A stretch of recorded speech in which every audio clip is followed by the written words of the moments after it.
कोयलांचल धनबाद के कई इलाके ऐसे हैं जो अक्सर कोयले के काले कारोबार और कोयला चोरी को लेकर बदनाम रहते हैं। कोयला चोरी को लेकर कई दफ़ा सीआईएसएफ और जो कोयला चोर होते हैं उनके बीच में भिड़ंत भी हो जाती है, स्थानीय ग्रामीणों के साथ उनकी भिड़ंत हो जाती है। और कल रात में ऐसी एक घटना घटी है जिस घटना में जो बाघमारा का क्षेत्र है, यहाँ पर डुमरा कोल डंप के सामने अभी हम खड़े हैं और यहीं पर कल रात में सीआईएसएफ के जवानों ने ग्रामीणों पर, जो लोग कोयला लेने के लिए या कोयला चोरी करने के लिए आए हुए थे, उन पर गोलियां चलाई है। उसमें 4 ग्रामीणों की मौत हुई है और 2 लोग घायल हैं और उनको बेहतर इलाज के लिए रिम्स भेजा गया है।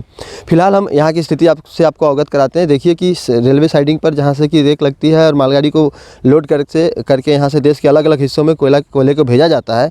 यहाँ पर सीआईएसएफ के तमाम जो जवान हैं वो रात से ही यहाँ पर फिर से सुरक्षा को उन लोगों ने बढ़ा दिया है। और चूँकि पहले से भी ये लोग सुरक्षा में तैनात थे और कुछ दिनों के बाद में यहाँ पर संभव है कि 1-2 दिन के अंदर ही कोयला मंत्री का भी यहाँ पर झारखंड दौरा है, हो सकता है कि वो धनबाद भी आएँ।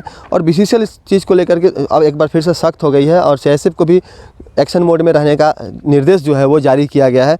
तो कल रात की घटना के बाद से एक तरह से मातमी सन्नाटा है कुछ क्षेत्रों में और यहाँ पर कुछ लोगों में खौफ का भी जो माहौल है वो देखने को मिल रहा है। लेकिन आक्रोश भी है, आक्रोश इस बात को लेकर कि लोगों के पास रोज़गार का कोई वैकल्पिक व्यवस्था नहीं है। ऐसे में इस तरह की घटनाएं होती हैं और लोग कोयला चोरी की ओर ही जाना पसंद करते हैं, क्योंकि यहाँ पे खेती या फिर कोई और रोज़गार का कोई साधन मौजूद नहीं है। घटना स्थल पर कुछ देर पहले पुलिस के वरीय पदाधिकारी आए हुए थे, लेकिन मीडिया से न तो सीआईएसएफ की जवान कुछ बात कर रहे हैं, सीआईएसएफ के पदाधिकारी बात कर रहे हैं और ना ही पुलिस के जो पदाधिकारी हैं वो बात करना मुनासिब समझ रहे हैं।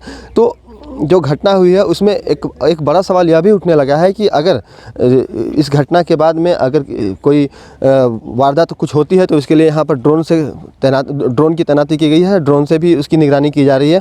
और सबसे बड़ी बात यह है कि अब यहाँ पर जो घटना घटी है इससे 2 दिन पूर्व 2 तरह की घटनाएं देखने को मिली। पहली घटना निरसा में देखने को मिली थी जहाँ पर कि भूधासान की घटना हुई थी और वहाँ पर भी बताया गया कि जो अवैध उत्खनन की वजह से वहाँ पर भूधासान हुई है। दूसरी घटना कल सुरंगा में हुई है, वहाँ पर भी अवैध उत्खनन की वजह से एक मंदिर जो है वो टेढ़ा हो गया था, करीब 1 फीट नीचे चला गया था।